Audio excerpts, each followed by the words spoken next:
Perdónense unos a otros. Efesios 4:32 menciona: antes sed benignos unos con otros, misericordiosos, perdonaos unos a otros como Dios también os perdonó a vosotros en Cristo. En este pasaje el apóstol Pablo está escribiendo a la iglesia de Éfeso, instándoles a practicar la bondad y la compasión hacia los demás creyentes. Les exhorta a ser misericordiosos y perdonarse mutuamente, siguiendo el ejemplo de cómo Dios los perdonó a través de Jesucristo. Este versículo enfatiza la importancia del perdón y la gracia divina en las relaciones interpersonales. Y Colosenses 3:13 nos menciona: porque soportándoos unos a otros y perdonándoos unos a otros, si alguno tuviere queja contra otro, de la manera que Cristo os perdonó, así también hacedlo vosotros. En esta carta a la iglesia de Colosas, Pablo insta a los creyentes a llevar una vida cristiana marcada por la paciencia y el perdón mutuo. Les anima a tolerarse y soportarse unos a otros y a perdonarse si surge alguna queja o conflicto. Nuevamente, el ejemplo de Cristo es presentado como el modelo a seguir, recordándoles cómo Jesús los perdonó y les mostró misericordia. De verdad lo siento, por favor, acepta mis disculpas. Estas declaraciones vacías han reemplazado un por favor, perdóname, incluso para muchos cristianos. Hoy muchos creyentes pecan porque no se perdonan verdaderamente. La falta de perdón puede ocurrir porque rehúsan conceder el perdón o simplemente porque no comprenden adecuadamente el perdón bíblico. En la sociedad sentimental de hoy, la gente ha confundido el conceder perdón con pasar por alto el pecado, excusar el pecado o aceptar disculpas. Sin embargo, la Escritura es muy clara respecto a qué es exactamente el perdón. En palabras simples, el perdón es una cuestión de obediencia. Lucas 17, del 1 al 10, lo explica claramente. Cuando Jesús habló del perdón reiterado, los discípulos pensaron que necesitaban más fe para ser capaces de perdonar reiteradamente. Aumenta nuestra fe, dijeron ellos, en el versículo 5. No obstante, Jesús quería enseñarles a sus discípulos que la cuestión no era la falta de fe, sino más bien la falta de obediencia.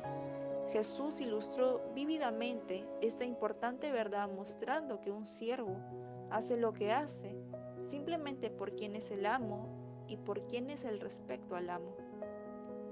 Asimismo, los cristianos se deberían perdonar mutuamente simplemente por causa de quién es su amo, que es el Señor Jesucristo.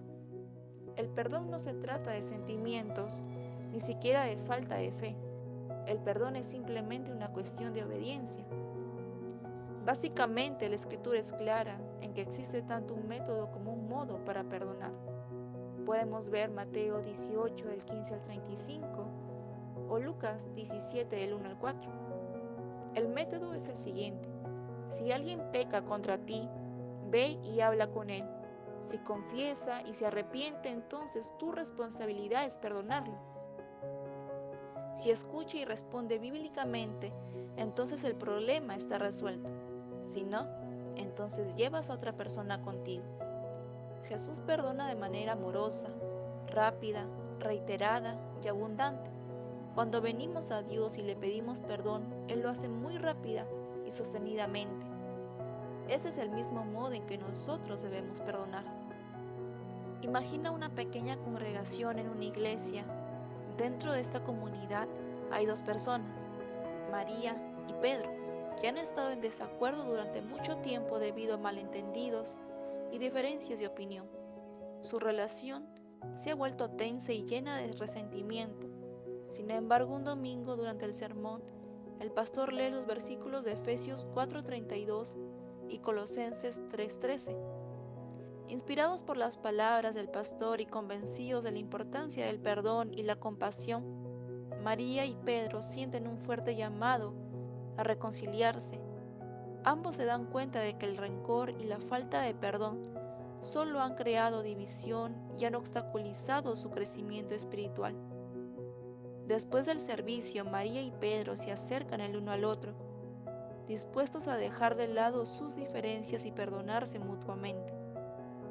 tienen una conversación sincera, expresando sus sentimientos y escuchándose el uno al otro con comprensión y empatía. Reconocen que ninguno de ellos es perfecto y que ambos han cometido errores. Sin embargo, deciden dejar atrás el pasado y comenzar de nuevo con un corazón dispuesto a perdonar y restaurar su amistad. A medida que María y Pedro se perdonan y comienzan a sanar su relación, otros miembros de la congregación observan su ejemplo. La iglesia se convierte en un lugar de amor, gracia y reconciliación, donde las personas están dispuestas a perdonar y mostrar compasión hacia los demás. Esto crea un ambiente de armonía y unidad, fortaleciendo la comunidad y permitiendo que todos crezcan juntos en su fe. Otro aspecto importante del perdón mutuo entre los creyentes es que deberíamos entender que el perdón implica una actitud de amor del corazón y la disposición a perdonar, como también una transacción basada en la confesión. Uno debe pedir perdón y debe conceder perdón, según lo que podemos leer en Lucas 17:3. Muchas relaciones cristianas quedan sin resolver porque no se da esta transacción. A menudo las personas solo dicen, lo siento, por favor, acepta mis disculpas. La popular respuesta mundana es, bueno, está bien, o bien, disculpa aceptada. ¿Qué consiguen estas declaraciones? Nada en realidad. Sin embargo, cuando las personas piden y conceden perdón en los términos que la Biblia describe, ocurre una extraordinaria transacción. Como señala James Adams, al conceder perdón, se hace una promesa que incluye las siguientes tres declaraciones, como el no voy a recordarte el asunto, no voy a recordar el asunto con otros y no voy a recordarme a mí mismo el asunto. La siguiente declaración no es bíblica, perdón y olvido. Cuando los cristianos se perdonan mutuamente, no están prometiendo que jamás se acordarán de lo sucedido. Más bien están prometiendo que no volverán a mencionar el agravio perdonado en el futuro, ni a sí mismos ni a nadie más. Algunos puntos prácticos para este mandato bíblico. Reflexiona sobre la gracia recibida. Antes de poder perdonar a los demás, es importante recordar cómo Dios nos ha perdonado a través de Jesucristo. Reflexiona sobre la misericordia y el perdón que has recibido y permite que eso te motive a perdonar a otros. Aborda los conflictos de manera pacífica. Si urge un conflicto o malentendido con alguien en la iglesia, procura abordarlo de manera pacífica y amorosa. Busca la oportunidad de conversar y expresar tus sentimientos de manera respetuosa, pero también estando dispuesto a escuchar y entender el punto de vista de la otra persona. Practica la comunicación abierta. Fomenta un ambiente de diálogo abierto y sincero en la iglesia. Esto puede incluir momentos de compartir testimonios, preocupaciones o arrepentimiento, lo cual ayuda a fortalecer la relación entre los miembros y a resolver cualquier conflicto.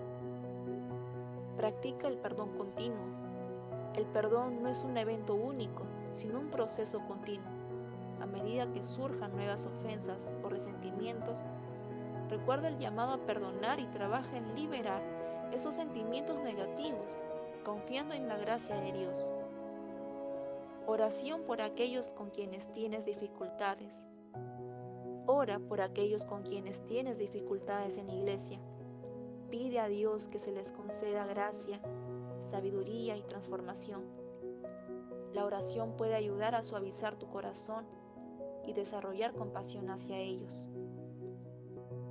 Anota los nombres de las personas a las que necesitas pedirles perdón. Escribe en detalle qué les dirás exactamente al confesarte y pedirle perdón a esa persona. Puedes ir a Lucas 15, del 18 al 19. Además, confiesa y arrepiéntete de tus pecados ante Dios. ¿Hay personas que te hayan pedido perdón a las que no le has concedido el perdón? Si es así, sigue los pasos adecuados para perdonarlas de un modo bíblico. Este mandato de que los creyentes se perdonen unos a otros es un importante asunto que entender al ayudar a las personas a resolver problemas en sus relaciones.